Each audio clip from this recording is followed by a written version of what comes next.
주님께서 여러분과 함께 또한 사제의 영과 함께 마테오가 전한 거룩한 복음입니다. 주님 영광 받으소서. 그때 사람들이 마귀 들려 말 못하는 사람 하나를 예수님께 데려왔다. 마귀가 쫓겨나자 말 못하는 이가 말을 하였다. 그러자 군중은 놀라워하며 이런 일은 이스라엘에서 한 번도 본 적이 없다 하고 말하였다. 그러나 바리사이들은 저 사람은 마귀 우두머리에 힘을 들여 마귀들을 쫓아낸다 하였다. 예수님께서는 모든 고을과 마을을 두루 다니시면서 회당에서 가르치시고 하늘나라의 복음을 선포하시며 병자와 허약한 이들을 모두 고쳐주셨다. 그분은 군중을 보시고 가엾은 마음이 드셨다. 그들이 목자 없는 양들처럼 시달리며 귀가 꺾여 있었기 때문이다. 그래서 제자들에게 말씀하셨다. 수확할 것은 많은데 일꾼은 적다. 그러니 수확할 밭의 주인님께 일꾼들을 보내주십사고 청하여라. 주님의 말씀입니다. 그리스도님 찬양합니다. 참여 주님. 오늘 복음은 수확할 것은 많은데 일꾼은 적다라는 말씀이죠. 일꾼에 대해서 이야기를 하게 되면 예수님의 다른 말씀처럼 일꾼과 삭군에 대해서 이야기를 해야 될 것 같은 그런 복음 말씀이기도 합니다. 일꾼은 주인의 명령을 중요하게 생각하는 사람이고 삭군은 삭슬, 돈을 목적으로 하는 사람이겠죠. 예수님 말씀처럼 그렇기 때문에 삭군은 양을 맡긴다 하더라도 이리가 쳐들어오면 자기 목숨을 살리려고 양을 포기해버리는 사람을 삭군이라고 합니다. 물론 이 부분에서 이제 제가 옛날에 드렸던 말씀 중에 우리나라에서 이제 2000년 됐을 때 자영업을 조사한 적이 있었어요. 우리나라에서 제일 많은 자영업자가 뭔지 아십니까? 식당? 치킨집? 카페입니다. 카페가 9만 1000곳 정도 우리나라에 자영업자로 신고되어 있다고 합니다. 2등은 미용실입니다. 미용실. 한 7만 곳 정도 있다고 그래요. 3등은 교회입니다. 5만 7천 곳이 있다고 그럽니다. 4등이 편의점, 5등이 치킨집. 그렇게 조사가 됐었습니다. 재밌는 건 그 결과를 보면서 저는 재밌었던 게 뭐냐면 나라에서는 교회를 뭐라고 생각한다는 겁니까? 자영업이죠. 나중에 항의가 돼서 이제 그 자영업에서 빠져서 자영업자 통계에서 이제 교회가 빠지게 됐었는데 그때만 해도 나라는 교회를 개신교회를 자영업자 5만 7천 곳이라고 조사를 했었다. 그걸 보면서 오늘 일꾼과 삭군에 대해서 저는 생각을 하게 되는데 결국은 그렇게 우리나라에서만도 그러니까 일부러 그러지는 않았겠지만 나라에서도 뭐라고 봤다는 거예요? 자영업이라고 봤다. 그러면 그 사람들은 자기들은 하느님의 일을 한다라고 막 말은 하지만 사실은 세상은 그 사람들을 뭐라고 보고 있었다는 소리입니까? 삭군으로 보고 있었다는 소리를. 좀 안타까운 일이기도 하지만 그게 또 우리들의 현실이기도 하다라는 그런 생각도 듭니다. 그러면서 오늘 일꾼과 삭군에 대한 이야기가 오늘 복음의 중심인가라고 한다면 그런 건 아닌 것 같습니다. 왜 그러느냐라고 한다면 오늘 복음이 선택된 이유는 오늘의 베네딕토 성인 축일이기 때문에 그렇습니다. 그러니까 여러분들이 잘 보시면 베드로 성인이나 바오로나 아니면 안드레아나 복음에 어떤 행적이 있는 사도들은 그 축일이 되면 그 복음이 선택이 되는데 복음에 특별하게 행적이 없는 하지만 아주 중요한 분들을 사도라든가 성인들은 오늘 복음이 선택되는 경우가 참 많죠. 그러니까 수확할 것은 많은데 일꾼은 적다. 일꾼을 보내주시라고 청하여라 라고 하시는 예수님 말씀입니다. 그래서 오늘 복음에 선택되었다라고 생각하시면 되겠습니다. 우리 가톨릭 교회는 2000년을 넘게 오면서 그 중요한 순간마다 아주 중요한 일꾼들이 등장을 했고, 그러면서 교회가 쇄신되고 개혁되면서 지금까지 하나의 교회의 모습을 계속해서 가지고 왔다라고 하는 겁니다. 이거 이제 여러분 나눠드린 이 유인물은 작년에 나눠드린 유인물인데 조금 수정을 했어요. 그림도 넣고 해서 수정을 하긴 했는데 본 기억은 있습니까? 본 기억은 있는데 기억은 못하죠.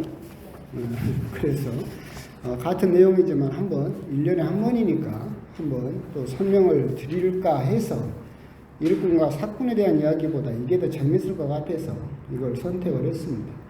오늘 수확할 것은 많은데 일꾼은 적다. 일꾼을 보내주십사고 청하여라 라고 했을 때 오늘 대표적인 그 보내주신 일꾼이 오늘 베네딕토 성인이 거기에 해당된다라고 생각을 하시면 되겠습니다. 나눠드린 유일물은 우리 가톨릭 교회 수도회 계보도입니다. 이 외에도 훨씬 더 많은 수도회가 있지만 아주 중요한 뼈대가를 이루는 우리 가톨릭 교회 수도회를 선정을 해서 대략 적어놨습니다. 물론 이제 우리 교회도 그런 유머는 있어요. 수도회에 대해서 하느님도 모르시는 세 가지가 있다. 첫 번째, 전 세계 교회는 베네딕토 수도회, 분도 수도회 재산이 얼마인지는 하나님도 모른다. 하도 역사가 오래되고 해서. 두 번째, 프란시스코 수도회 수사가 몇 명인지는 하나님도 모른다. 하도 많아서. 세 번째, 예수의 수사들이 도대체 뭔 생각을 하는지는 하나님도 모른다. 그런 예수에 까는 이야기겠죠. 그런 농담이 있습니다. 우리 교황님도 예수의 소속인데 하여튼 그럴 정도로 많이 또 회자되는 것이 또 우리 가톨릭 영성의 또 중심을 이루는 것이 우리 수도회이기도 합니다. 유인물을 보시면 우리 가톨릭 수도 영성의 시작은 제일 처음에는 왼쪽에 있는 것처럼 순교 영성이었습니다. 박해를 통해서 순교를 당하면서 인내로서 생명을 얻어라 라고 하시는 예수님의 말씀에 따라서 현세를 이겨내려고 하던 순교 영성으로 우리 교회의 영성이 본격적으로 시작되었다라고 생각을 하시면 되겠습니다. 그러다가 313년이 우리 가톨릭 교회가 이제 세상으로부터 정식으로 인정을 받게 되고 박해가 끝나게 됩니다. 그러면서 숨어있던 수많은 사람들이 교회로 나오게 되고 수많은 사람들이 세례를 받으면서 우리 가톨릭 교회가 엄청나게 커지게 됩니다. 여러분들이 로마에 가게 되면 4대 대성전 중에 하나인 라테라노 성전이 있습니다. 대베드로 성당이라든가 바오로 성당이라든가 산타 마리아 마조레 성모님 대성당과 비교를 해보면 조금 약간 좀 초라하다라고 생각할 수도 있는, 그런데 4대 성전에 들어가 있는데 그 성전이 우리 가톨릭 교회가 처음으로 가지게 된 대성전입니다. 그러니까 원래는 거기가 궁전이었어요. 그런데 박해가 끝나고 공식적으로 인정을 받으면서 궁전을 줘서 그 궁전을 성전으로 바꾸면서 이제 우리 교회가 밝은 세상으로 나오게 되었다라고 하는 것을 첫 번째로 증명했던 성전이 바로 거기였었죠. 그렇기 때문에 4대 성전에 들어있고, 그러면서 이제 부작용이 뭐냐면 너무나 많은 사람들이 나오니까 번잡스러워지죠. 그래서 그 혼란을 넘어서서 조용한 곳으로 가고 싶다. 출세간의 욕망이 생겼고, 그래서 사막 영성이 생겨나게 됩니다. 사막의 교부라고 칭해지는 대표적으로는 안토니오 성인이 있습니다. 빠꼬미오 성인도 있고, 사막의 은둔, 혼자 살면서 거기에서 하느님과의 일치를 이루려고 하는 사막 교부들의 시대. 그래서 그것을 사막 영성이라고 부릅니다. 여러분도 관심 있어서 책을 찾아보면 사막 교부에 대한 책도 많이 나와 있습니다. 그러면서 이제 가톨릭 교회가 어떻게 보면 출세간의 영성, 사막의 영성이 이렇게 주류를 또한 이루게 됩니다. 여기에서 이제 그러면서도 또 등장하는 게, 그럼에도 불구하고 이제 신자들은 세상을 살고 있기 때문에 첫 번째로 등장하는 게 그 아우스팅 성인이라고 적어놓은 중요한 부분만 제가 그림을 실었거든요. 맨 위에 있는 그림이 아우스티노 성인입니다. 이분이 이제 당신은 히포의 주교였었어요. 근데 그런 사막 영성을 살고 싶지만 세상 속에서 살아야 되는 신자들을 위해서 주교자 성당 옆에다 수도회를 만들었어요. 그래서 과부들을 위한 수도회, 처녀들을 위한 수도회, 그리고 사제들을 위한 수도회를 맨 처음에 만들게 됩니다. 그러면서 이게 이제 아우구스티노 수도회의 시작이죠. 근데 이때 아우구스티노 수도회가 정식으로 출범한 건 아니고 어떻게 보면 수도회의 모습을 성인 중심으로 꾸려가기 시작했죠. 이것을 이제 전래 수도회의 시작이다라고 생각을 하는데, 그러면서 약간 또 비슷한 시기에 오늘의 주인공인 베네딕토 분도 성인이 등장합니다. 이분을 우리 카톨릭 수도 영성의 아버지라고 부르는 이유는 첫 번째는 뭐냐면, 이제까지 사막 영성이다, 순교 영성이다, 또는 주교자 성당 옆에서 했던 그런 과부라든가 처녀들의 그런 영성이라든가 이런 것들을 정리했죠. 그래서 수도회에 어떻게 보면 질서를 잡으신 분입니다. 그러니까 여러분들이 지금 생각하는 정주 수도회라고 칭하는 한 군데에 집단으로 모여 살면서 하나의 수도 규칙을 지키면서 그들의 영성을 지키는 것. 그러니까 세상에 살지만 세상으로부터 담을 쌓는, 그죠? 그래서 분도수도 성인이 이야기한 것처럼 기도하고 일하라. 그러니까 똑같이 수도 생활을 하면서도 세상 사람들과 같은 노동을 하도록 하는 규칙을 세우게 되면서 우리 카톨릭 수도회의 가장 뼈대를 이루는 정주 수도회를 이분이 만들게 되고, 이분이 그러면서 그 유명한 수도 규칙을 만드시게 됩니다. 수도회, 그리고 수도자라면 이런 규칙을 지키면서 이런 삶을 살아야 된다라는 정식 가이드라인을 쓴 거죠. 그러니까 그전에는 어떤 성인 중심이나 그런 중구난방적인 영성이었지만 이분이 이제 교과서를 만드는 거죠. 수도회는 이래 해야 된다. 그런 업적을 세우셨습니다. 물론 이제 그 뒤에는 이제 베네딕토 수도회에도 조금 이제 시간이 지나면서 조금 흔들리는 모습을 보이게 되면서 꿀루니 수도회를 중심으로 한 꿀루니 개혁이라든가, 그리고 또 더 열심히 살아야 된다라고 해서 시토에드가 나오고, 더 열심히 살아야 된다라고 해서 트라피스트가 나오고, 까르투시오가 나오고, 까마돌리에가 나오고, 이 모든 것은 사실은 분도 수도회에서 나온 수도회들입니다. 여러분들이 영화에도 있듯이 이렇게 혼자 방에 들어가서 평생 이렇게 그 침묵으로서 사는 봉쇄 수도원 있죠. 거기도 이제 트라피스트도 있고 까르투치에도 있고 그러는데, 그런 데가 분도 수도회에서 파생된 더 분도 성인이 정한 수도 규칙을 더 엄격하게 지켜야 된다라고 해서 파생된 것들입니다. 그러니까 여러분들이 수도회 영성을 하면서 기억해야 될 분이 5분이 있습니다. 첫 번째 이야기를 했죠. 아우구스티노 성인 이야기를 했고, 두 번째 베네딕토 성인 이야기를 했습니다. 그러면서 교회가 이제 점점 하여튼 사회의 주류가 되었지만, 이 교회는 그러면서 사회의 주류가 되면서 부작용이 생겨나기 시작합니다. 뭐냐면 돈과 권력이 교회에 집중됩니다. 그러니까 역사적으로 봐도 중세 유럽에서 왕들이 주교들을 영주로 삼아요. 근데 왜 주교들을 영주로 삼냐면, 주교는 자식이 있어요, 없어요? 없어요. 그럼 이 주교가 죽으면 영지가 다시 누구한테 되돌아와요? 왕한테 되돌아오죠.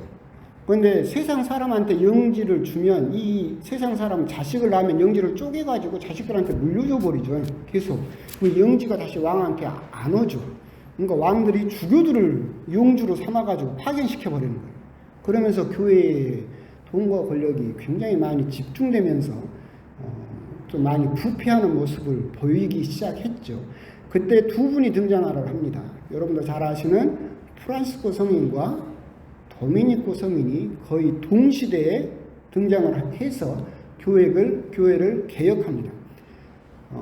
일꾼들을 보내주십사고 청하여라라고 했던 것처럼 교회가 흔들거릴 때마다 하나님께서는 중요한 일꾼들을 보내주시는데 베네딕토 성인이 그랬고, 그리고 교회가 부를 가지게 되면서 흔들렸을 때 프란시스코 성인과 도미니코 성인이 거의 동시대에, 두 분은 또 만나기도 했어요. 동시대에 나오셔서 교회를 개혁하게 됩니다.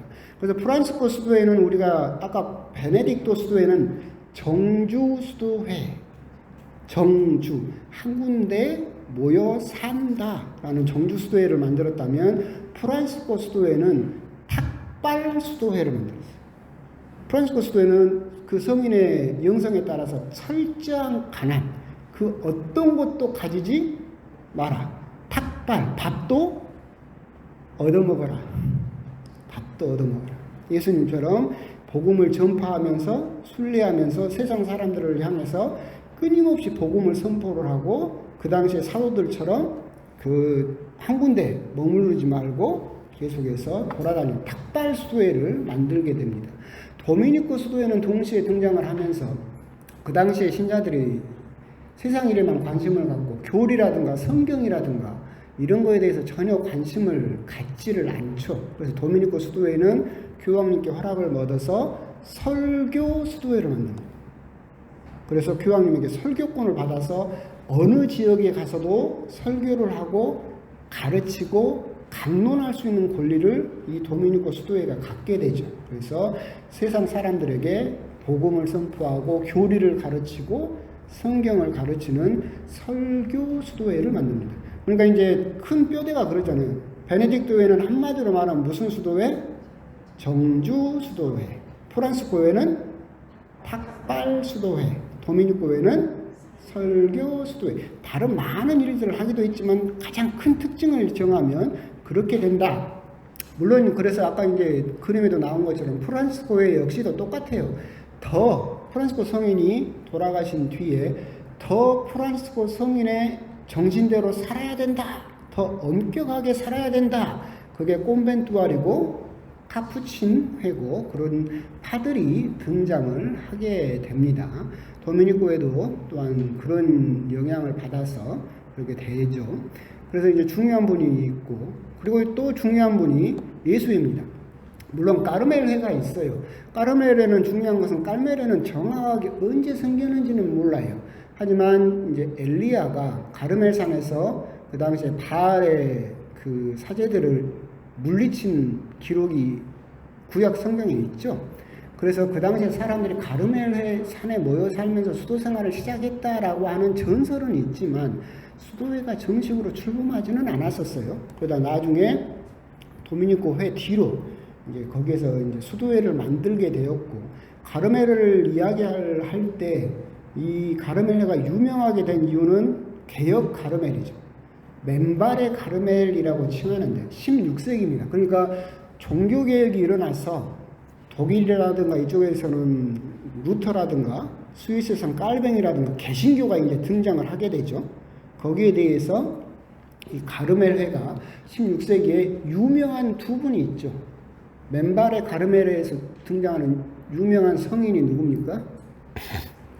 십자가의 성요한과 아빌라의 대데레사 성녀가 이 맨발의 가르멜회를 개혁하면서 그 16세기에 종교개혁으로 어지러웠던 교회에 새로운 일꾼으로서 새로운 바람을 불러일으키게 됩니다. 그게 가르멜을 기억하는 개혁 가르멜, 맨발의 가르멜이라고 칭하는 수도회다라고.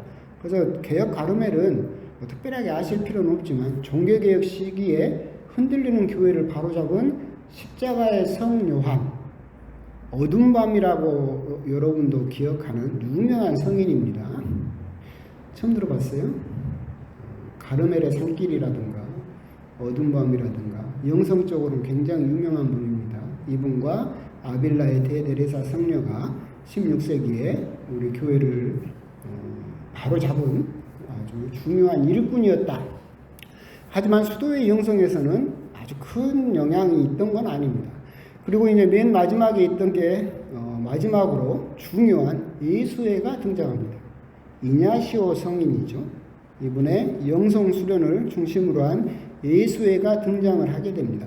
여러분들이 이제 그 미션이라는 영화도 있죠.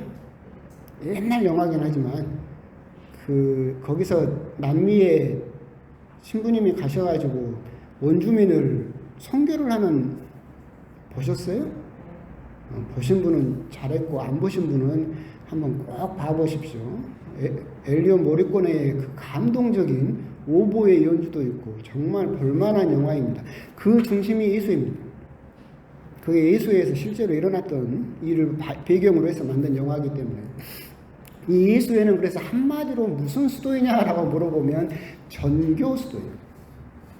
프란시스코 하베르 성인도 여기 소속이었었고, 그래서 지금 교황님도 예수회 소속이죠. 그래서 남미라든가 전 세계 교회 교황님의 말씀을 들어서 전 세계 복음을 선포하는 전교 수도회라고 그렇게 생각을 하시면 되겠습니다. 그래서 수도회 계보도를 봤을 때 우리가 기억해야 되는 가장 중요한 5명이지만 5명이다 그러면 아우구스티노, 베네딕토, 프란시스코, 도미니코, 이냐시오 이렇게 기억을 하시면 되겠습니다. 왜 그렇게 기억을 해야 되느냐라고 한다면 이 5분이 우리 카톨릭 수도회의 뼈대입니다. 왜 뼈대냐라고 한다면 분도 성인, 베네딕토 성인도 수도 규칙을 세웠죠. 수도회는 이러해야 한다. 나중에 프란시스코 성인도 수도 규칙을 정합니다. 도미니코 성인도 수도 규칙을 정하고 예수의 이냐시오 성인도 수도 규칙을 정합니다. 이 말은 무슨 말이냐면 그 뒤에 생긴 모든 우리 카톨릭 수도회는 최소 베네딕토 성인이나 프란시스코 성인이나 도미니코 성인이나 이냐시오 성인이 정한 수도 규칙 이외에는 만들어서는 안 됩니다. 무슨 말이냐면 지금 여러분들이 아는 수도회의 수도 규칙들은 다 토대가 어디에서 나온 거예요? 이 내분 수도 규칙을 바탕으로 해서 만들어진 거예요. 그러니까 우리 수도회는 이런 영성을 살겠습니다 라고 한다면 수도 규칙을 만들 때 누구 걸 토대로 해서 만들어야 돼요? 이 내분의 수도 규칙을 가져다가 거기에서 뼈대를 취해서 수도회를 만들어야 되죠. 그래서 지금 전 세계에 수만 개의 수도회가 있지만 그래서 각자의 카리스마와 각자의 영성으로 살고 있지만 토대를 딱 따지면 뼈대는 4개예요. 베네딕토, 프란시스코, 도미니코, 이냐시오. 여기에 이제 아우구스티노 수도회 규칙을 첨가하기도 하죠. 근데 아우구스티노 수도회는 그 뒤에 생겼기 때문에 원천을 따지면 이 4분의 성인이 수도 규칙이 우리 전 세계 카톨릭 교회의 수도회의 모든 수도 규칙, 수도회의 수도 규칙의 뿌리를 이루고 있다. 그러기 때문에 여러분에게 그냥 참고 삼아 알려드린 겁니다. 물론 그 뒤로도 우리 교회가 흔들릴 때마다 물론 제2차 바티칸 공회를 열으셨던 요한 23세 교황님도 계시죠. 그분도 중요한 일꾼이었죠. 그러니까 우리 교회는 흔들거릴 때마다 일꾼을 보내주십사고 청하여라. 우리가 청하지 않아도 하느님께서는 우리들에게 그런 일꾼들을 보내주셔서 우리 교회를 항상 다시 새롭게 만드셨다라고 하는 것을 여러분들이 기억하셨으면 좋겠고, 제가 이게 1년에 한 번 여러분들에게 보여드리는 베네딕토 성인 축일에 여러분들에게 보여드리는 가톨릭 교회 수도회 계보도입니다. 이건 어디서 가져온 게 아니라 제가 한 땀 한 땀 다 만든 겁니다. 배운 게 아니라. 그래서 이걸 보시면서 물론 여러분들은 이걸 본다 하더라도 어떻게 되겠어요? 다 잊어버리겠지. 그리고 내년에 또 이야기를 하면 보기는 봤어요 하고는 또 새롭겠죠. 그럼에도 불구하고 다시 한번 말씀드리는 거지만 우리 가톨릭 교회 이것만 여러분들이 곰곰이 보고 있어도 거의 우리 교회의 아주 중요한 역사를 알 수 있고 중요한 영성의 역사까지도 알 수 있다. 이 부분에서 베네딕토 성인이 또한 얼마나 중요한 위치를 가지고 있느냐, 이런 부분도 함께 아울러서 기억을 하셨으면 좋겠고, 그냥 참고 삼아서 이런 것도 알고 계시면 어디에 가서 참 유식하다라는 말을 들을 수 있는 그런 대촌 신자들이 되셨으면 좋겠습니다. 아멘.